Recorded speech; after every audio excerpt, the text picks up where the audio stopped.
the first to know Nsem-Pii TV. Bernard Nsem-Pii Bosiakon adodo na ta friend chairman Muntu Mino kasa idie odaso ewo EOCO asoye a nenka said Ghana mra no ekire no se mpo nka ye chew a enka acha every 48 hours ekode enka wase yede ukọ na ukokopie mu ewo court nanso Mino kasa chairman Ntumi edaso ewo EOCO a wabro 48 hours still odaso sheho a yenyae no eno enam so enene minority no a boycott parliament ena wonyina ebo tenku ekokopie mu ewo eye EOCO ahye na EOCO boss eye Raymond acha na eno ena Paul Adom okere ede etu edwase Raymond acha emfa nhye ne tirim se tumi wo hoi enya ade se ekaba akofo ensem na trema ntumi asem no enye asembia nemum NDC amanyoko no pese one teaching a lesson. That is why I want etimi edena ahye EOCO for too long was no no ena Paul eka se Raymond acha refi a onkai se emre bi ono Raymond acha ebesu epa Paul chel ewa bra na emre bi asem a eto no enye asem koto ana ade yenko tie Paul Adom okere. Members of Parliament have today picketed at the EOCO office in this manner. They sat on the bare floor just to express their dissatisfaction and also solidarity with Chairman Ntumi, who they believe that a bail bond is being used as a weapon against him. They think that the bail of 50 million is excessive. Many people have had something to say about it. Many people have had something to write about it. Some people in NDC are upset with it. And many people in MPP are upset with it. Some people in MPP are happy about it. And some people in NDC are happy about it. And that's where we need to put the intervention. The law should be the law. People should be treated equally in the same way. No matter how annoying you feel that somebody has been in the past, it doesn't take away his rights as a Ghanaian. It's guaranteed by the Constitution. And those who use power to trample upon rights should be very, very careful, because you cannot use power to trample upon rights, because power is transient. Power has a beginning and an end. It has a beginning 4 years and 8 years, it's going to end, and livelihood continues. So power should never be used in this way. I'm hoping for the day that we can become like United Kingdom, which we should have been by now, where when power changes, people go about their business as usual. You just leave the office that you were in because you are no longer the minister, you are no longer the deputy minister, you are no longer the chief executive, you are no longer the board member. You leave and go home. The people come and they continue their work, and the politics about ideas can continue. But you never hear in the UK, where there's been a change of government, that the people who were they are searching their homes, calling them to EOCO, doing this, and those who need to be prosecuted, they'll serve them with documents. I was in Parliament when Atufosun's documents came to him to fill them when he was being prosecuted. The prosecution had enough respect for then, as he then was. He was the ranking member on the Finance Committee, as he then was. And they brought the documents to Parliament, and he signed the court documents in Parliament. They did not even ask him to come to the police station. That was correct. That's proper. So eventually, it was showed that Atufosun by the Court of Appeal said that he wasn't guilty. So you can run all the Ntumi commentary you want. He will go to court, and the court will say that he's not guilty. Because in court, it's not just about the propaganda and the things we say or how we feel. In court, you have to establish the law. You have to establish that the law has been truly broken and that there's a punishment for it. So we get into somebody is annoying us because of the way Ntumi. People say that Ntumi, he goes to sit on TV and he's showing gold. He should put him inside. What's that? What's that? Democracy has no place for that. One day you say that because you think Ntumi has done something wrong, and you like. One day it will be your somebody, because the pendulum swings. I was there when Raymond Acha called me that his factory had been broken at trade fair. He called me. Raymond Acha called me on the phone. Paulus, have you seen what they've done to my factory? I said, well, what? I went to the place on a Sunday with him to go and look at the devastating of the factory. I called Agnes Edu, who was trade fair boss at the time. I said, what happened? He said, you see, we told him to move, and then we took him to court. We have a court order. I said, Agnes, are you sure you have a court order? I said, I have a court order. I went back to Raymond. I said, Agnes says you have a court order. He said, it's not true. Then he asked me, would you give me an interview so that I can explain what happened? Go on YouTube. The interview is still there. He came to Good Evening Ghana, and I gave him an interview. In those days, there were snipers of conversations that they should arrest Raymond Acha and people. And I remember MPP voices in those meetings said, you cannot arrest him. What has he done? If you have something against you, should charge him. And there was a lot of argument about Raymond Acha should be arrested. He shouldn't be arrested. And there are people, I can mention their names. You know them. They said, you can't arrest him. These were the authorities, the attorney general people. They were telling the politicians, you can't arrest him. He has not done anything wrong.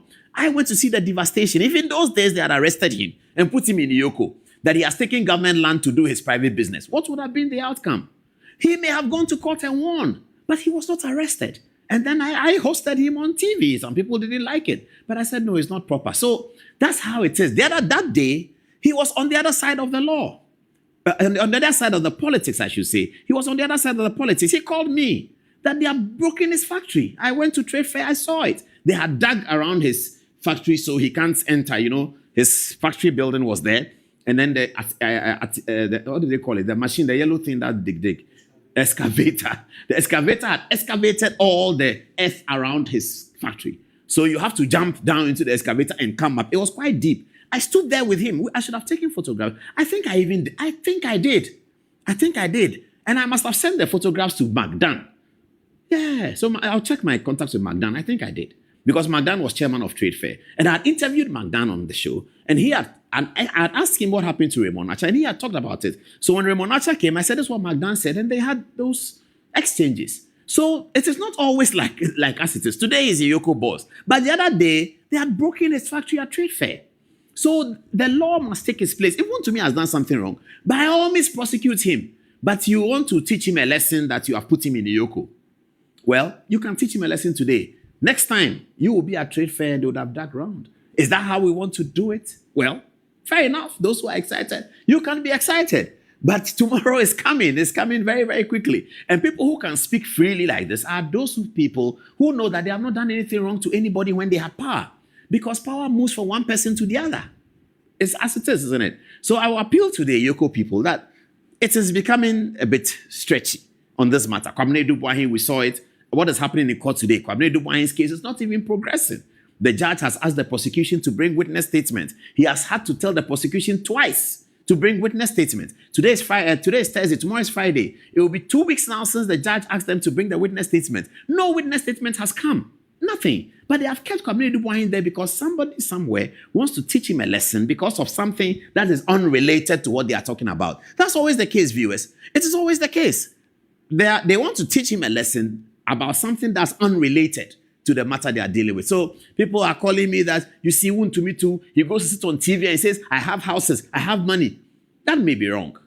That may have to be condemned. But is that a reason why you take his freedom? Because taking one person's freedom somewhere is taking another person's freedom, taking everybody's freedom everywhere. So let's not do that. But anyway, it's in the hands of EOCO. We are hoping that tomorrow something can happen with our brother Raymond Archer so that something more reasonable can happen. Similar to what the CID did.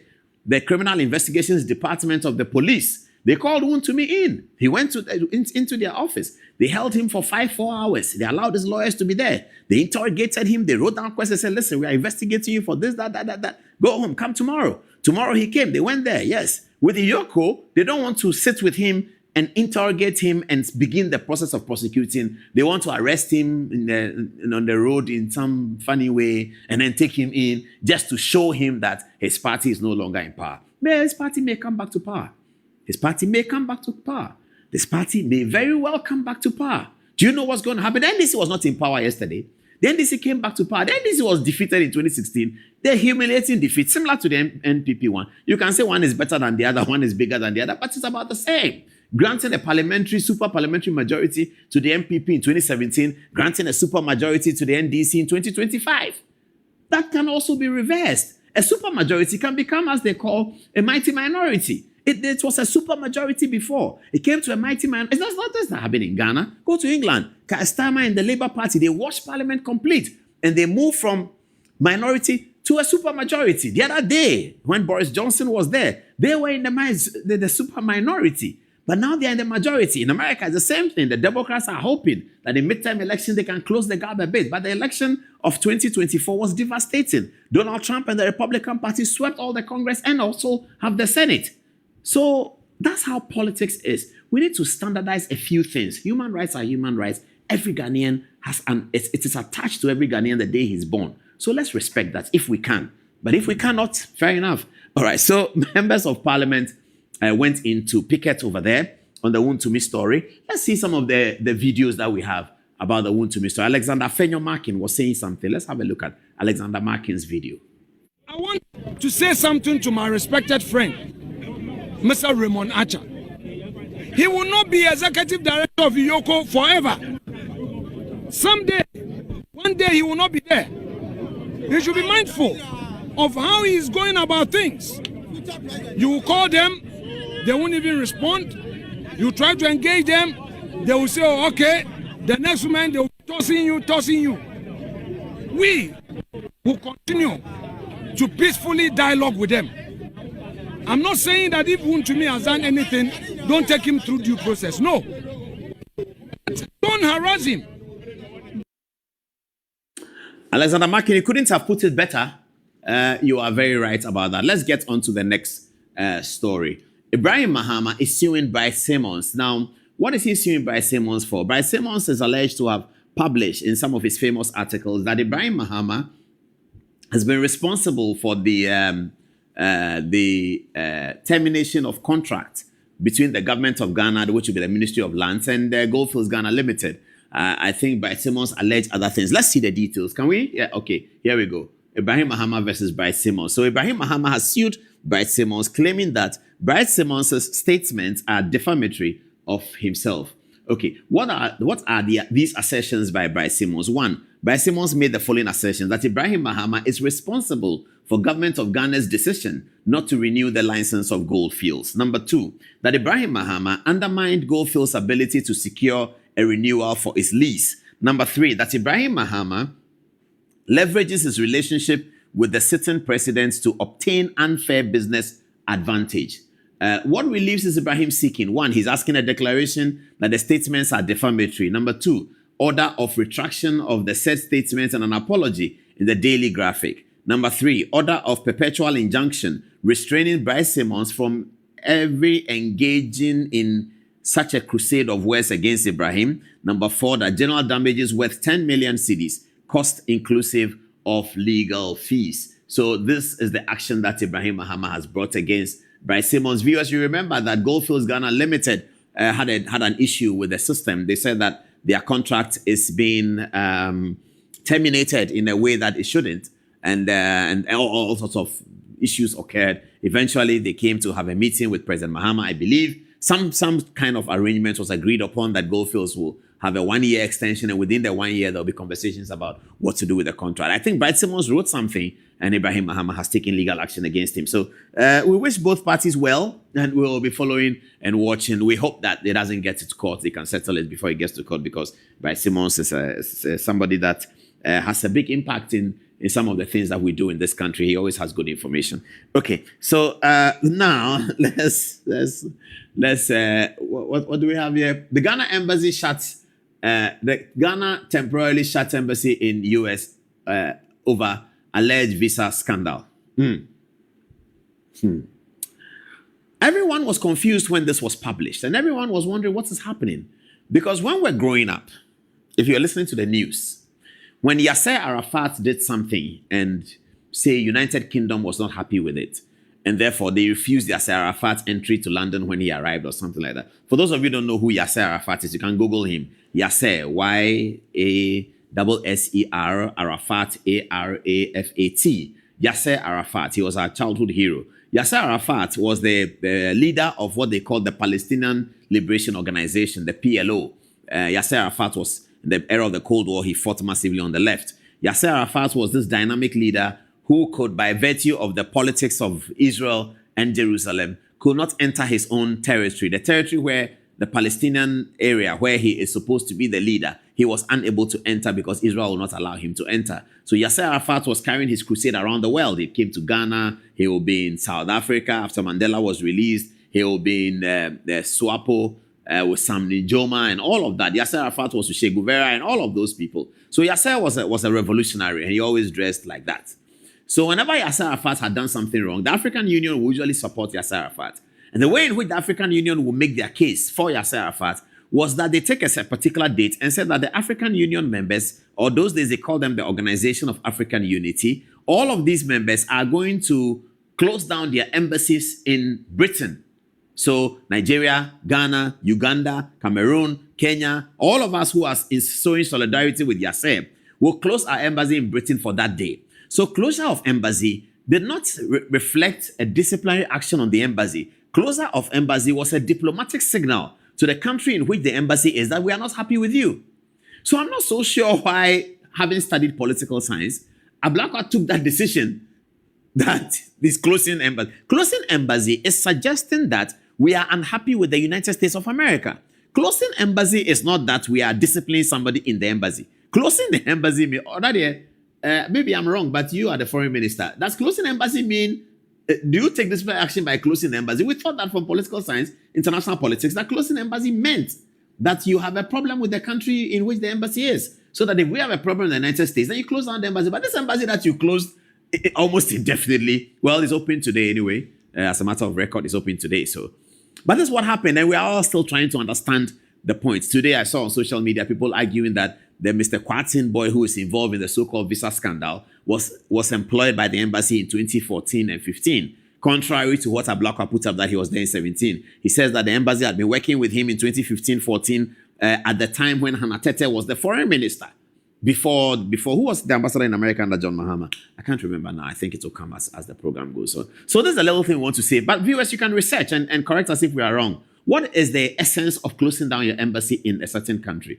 It is always and every time reflective of a decision that you are taking in protest about something that is happening, that the country is involved. Maybe America is involved in something in Panama. America is involved in something in Burkina Faso. And then we decide that in solidarity with Panama or in solidarity with Burkina Faso, we close down embassy in Washington. That's how it is. But you don't close down the embassy in Washington to say that we are exercising disciplinary action over our people there.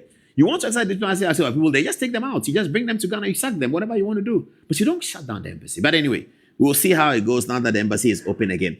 Now it's time for break. Yes, we are on the big story. And Sansa Delhi is our big conversation tonight. And the reason why we take interest in this is not just because of the national health insurance issue, even though that's one of it. But it is about this recurring story of people faking they are this, they are that, they are this, they are that, they are that. It's becoming among young people. And as I told you, we spoke to a psychologist that what is happening? The fake lawyer, fake doctor, fake architect, fake carpenter, fake this, as the young people call it, settings. The settings are becoming extremely, nauseating. Everybody is doing settings. What has happened to scholarship of the past? Is it because scholarship doesn't pay any? What has happened to scholarship? And what has happened to an aspirational society where people see somebody and want to be like? I mean, we started journalism, want to be like Godwin Avenago. Those of them who were doing the music and journalism wanted to be like Charlie Sam. Some people wanted to be like Tommy Forsen. I wanted to be like Kweku Sechiado. Somebody wanted to be like... That is all gone away. We don't have the aspirational thing anymore. I want to be like this and be better than this. And then we fake it. I'm a doctor, and then swindling people. And even in the ecclesiastical era, the ecclesiastical side, can't you see it? When we were growing up, people wanted to be like Palmer Buckle. Now it's not there anymore. Pastors will come up and they want to be like Ida Hosa. That's what we heard. That's what we were told. Pastors start and they want to be like this one. This one wants to be like that one. Now it's not the case anymore. A pastor comes and he's 1,000, and then he's faking this, faking that, faking this, faking that. Sometimes about money, but it's that important. Tonight, we're going to deal with the story of this lady, and Sansa Delhi, whose activism in faking her medical situation was enough to swindle people at GH1. She sat on GH1 for weeks, doing medical program on Sundays for weeks. She even shared a platform with candidate John Mahama last year as doctor. Again, then she shared a platform. Now this one we can't use this because it's not verified. This one was put up today about she saying that she was the president's doctor. No, we can't use, it's not verified. And then we woke up one day. She's been appointed to the board of the National Health Insurance Authority with a serious guy like Dr. Bampo. Dr. Bampo is the chief executive of NHL. Such a serious UN appointee. Dr. Bampo is coming from the UN. So that Sansa Delhi should sit on the same board with Dr. Bampo. Both of them thought to be doctors. Both of them thought to be contributing their quota to the development of Ghana. And she's not a doctor at all. She's not even near it at all. And then she has other social issues. She's working together with Jandam Taylor and defrauding people, giving information, all kinds of things. We're going to reveal that tonight. Okatachi is in the studio. We'll take a break. After that, we have a big blockbuster conversation. Stay tuned.